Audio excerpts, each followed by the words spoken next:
Shalom kepada seluruh jemaat Tuhan yang saya kasihi di dalam nama Tuhan Yesus Kristus. Kita bersyukur kepada Tuhan karena hari ini kita dapat mengadakan kebaktian secara online. Khususnya kepada jemaat ICIB Keningau City. Sekarang ini kita berada di rumah masing-masing, tetapi kita dapat bersama-sama dalam ibadah secara online ini. Kita percaya bahwa kebaktian seumpama ini pun Tuhan hadir di tengah-tengah kita. Amin. Sebelum kita merenungkan firman Tuhan, mari kita berdoa dan saya pimpin kita di dalam doa suara kedengaran. Bapa di surga, di dalam nama Tuhan Yesus Kristus, kami bersyukur atas kebaikan-Mu dan pimpinan-Mu Tuhan buat setiap pribadi kami sehinggalah hari ini. Kami dapat bertemu di dalam ibadah secara online ini. Tapi kami tahu bahwa Tuhan hadir di tengah-tengah kami. Tuhan akan memberkati kami dalam ibadah ini. Juga kami serahkan masa yang kami gunakan untuk merenungkan firman-Mu. Biarlah firman-Mu Tuhan memberi kekuatan, mendorong bagi kami untuk lebih dekat dengan Engkau. Berkati kami Tuhan melalui firman-Mu pada hari ini. Terima kasih Tuhan, di dalam nama Tuhan Yesus kami mengucap syukur dan berdoa. Mari kita sama-sama katakan amin. Saudara-saudari yang saya kasihi dalam nama Tuhan Yesus Kristus. Tema firman Tuhan yang saya mau sampaikan buat kita pada hari ini, yaitu pilihan berada di tangan kita. Pilihan berada di tangan kita. Pembacaan firman Tuhan di dalam Injil Lukas pasal 16 ayat 19 sampai ayat ke-30. Saya tidak akan baca semua ayat ini. Cuma saya membaca di dalam ayat 23 sebagai ayat emas. Mari kita membaca di dalam firman Tuhan ini.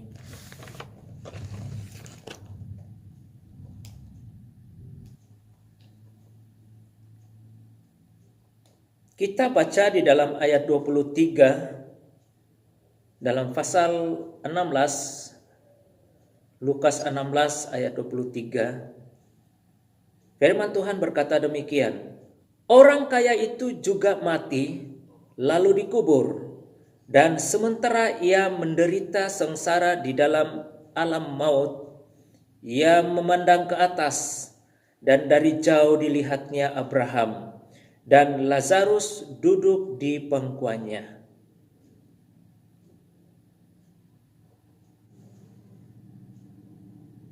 Saudara-saudari yang saya kasihi dalam nama Tuhan Yesus Kristus. Melihat pembacaan kita tadi, saya terfikir satu keadaan yang selalu saya perhatikan, keadaan manusia. Dan saya mendapati bahwa tidak ada seorang pun yang suka dengan masalah kehidupan ini. Seperti masalah keuangan, masalah harta benda, masalah pribadi, masalah keluarga, masalah kesehatan, dan juga banyak lagi masalah-masalah yang lain. Manusia lebih menyukai kehidupan tanpa masalah. Jadi sekarang ini mana satu yang kita pilih? Hidup tanpa masalahkah? Atau hidup yang disertai masalah? Pilihan itu berada di tangan kita. Saudara-saudari yang saya kasih dalam nama Tuhan Yesus Kristus, saya percaya bahwa tidak ada seorang pun yang memilih hidup yang disertai masalah. Kenapa saudara-saudari? Kenapa manusia tidak memilih hidup yang disertai dengan masalah? Lupakah kita bahwa dunia ini penuh dengan masalah? Selagi kita berpijak di dunia nyata ini, selagi itulah kita bertempur dengan masalah. Salah satu masalah yang sedang kita hadapi sekarang ini adalah coronavirus yang menggoncangkan seluruh dunia. Wow. Tapi sebenarnya masih banyak lagi masalah-masalah yang lain. Seperti perkara-perkara yang kita lihat, perkara yang kecil, lapar saja pun jadi masalah. Kita terlalu kenyang pun menjadi masalah juga. Badan yang kurus pun jadi masalah. Badan yang gemuk pun jadi masalah juga. Mau terus menjadi bujang pun masalah juga. Lalu mau kawin, sudah kawin pun ada masalah juga. Miskin pun masalah. Kaya pun masalah. Banyak harta, banyak duit, tetapi tidak bebas makan. Tidak dapat makan daging, makan sayur saja yang harga 2 ringgit. Rugi banyak duit. Masalah juga. Kenapa saudara-saudari yang saya kasih dalam Tuhan? Mereka yang banyak duit pun tidak bebas makan, makan sayur saja. Kenapa? Karena mereka berpenyakit, ketinggian. Wah, ini satu istilah yang jarang barangkali kita dengar, bahkan tidak pernah digunakan. Tapi saya terpikir ada penyakit ketinggian. Apa itu penyakit ketinggian? Tinggi darah, tinggi gula, tinggi kolesterol, dan yang terakhir tinggi hati. Bahaya. Saudara-saudari yang saya kasih dalam nama Tuhan Yesus Kristus, semua masalah ini akan berakhir di dunia ini. Yesus mati di kayu salib agar kita memiliki kesempatan untuk mengambil pilihan yang tepat. Jika kita percaya Yesus sebagai juru selamat kita dan kita bertobat dari dosa-dosa kita, Allah telah berjanji memulihkan hubungan kita dengan Allah. Dan Allah sediakan tempat bagi kita di surga, di mana di situ tidak ada lagi air mata. Betapa indahnya kalau kita berada di situ. Saudara-saudari yang saya kasihi dalam nama Tuhan Yesus Kristus, orang-orang yang hidup di dunia ini memang penuh dengan masalah. Namun ada pengharapan di dalam Yesus. Bahwa air mata kita sekarang ini ditukar dengan sukacita dan damai bersama-sama Allah suatu hari nanti. Tetapi saudara-saudari yang saya kasih dalam Tuhan Yesus Kristus, kita sudah mengenal kabar baik ini. Namun sayang sekali, sebab masih banyak lagi orang belum mendengar kabar baik ini. Sedangkan yang lain lagi menolak untuk percaya kepada Yesus. Saudara-saudari yang saya kasih dalam nama Tuhan Yesus Kristus, saat orang-orang mati tanpa Yesus, mereka sudah terlambat untuk menerima kabar baik ini.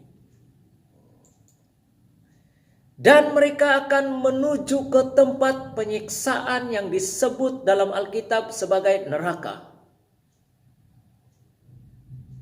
Sekarang ini kalau kita bayangkan keadaan-keadaan mereka ini yang sudah terlambat menerima berita baik daripada Tuhan, dan akhirnya dalam kehidupan mereka itu masuk dalam kesengsaraan, betapa sedihnya bagi kita. Mungkin timbul pemikiran kita bahwa kita menyesal karena tidak memberitakan firman Tuhan buat mereka. Maka dengan itu saudara-saudari yang saya kasih dalam Tuhan, ambillah peluang-peluang yang ada untuk memberitakan firman Tuhan. Ambillah peluang-peluang untuk memberitakan kabar baik daripada Tuhan.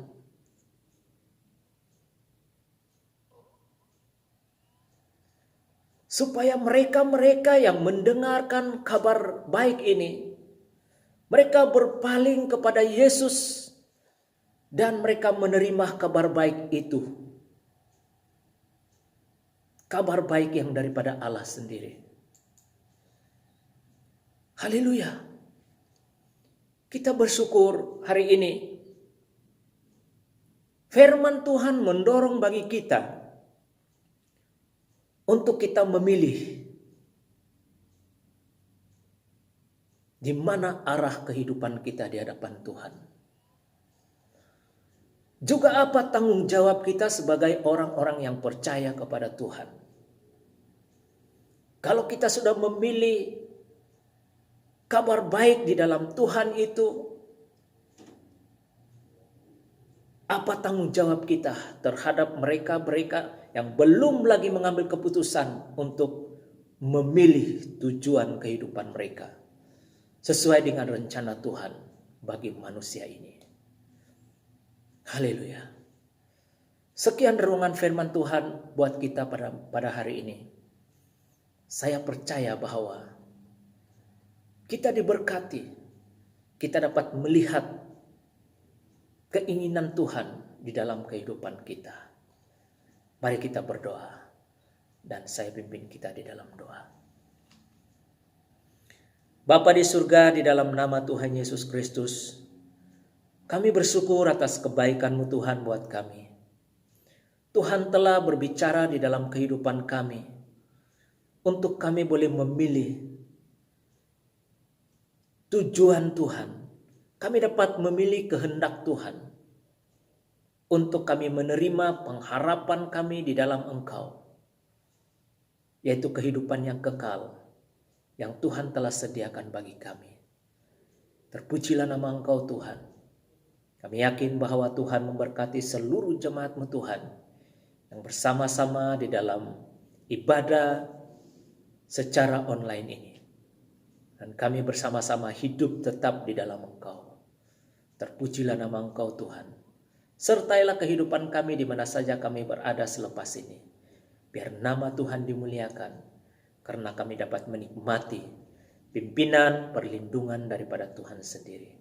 Terima kasih Tuhan. Di dalam nama Tuhan Yesus Kristus, kami telah berdoa serta mengucapkan syukur semuanya. Mari kita sama-sama katakan, amin.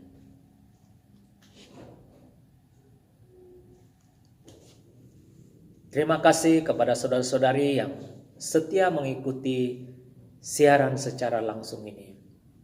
Tuhan memberkati semua. Haleluya.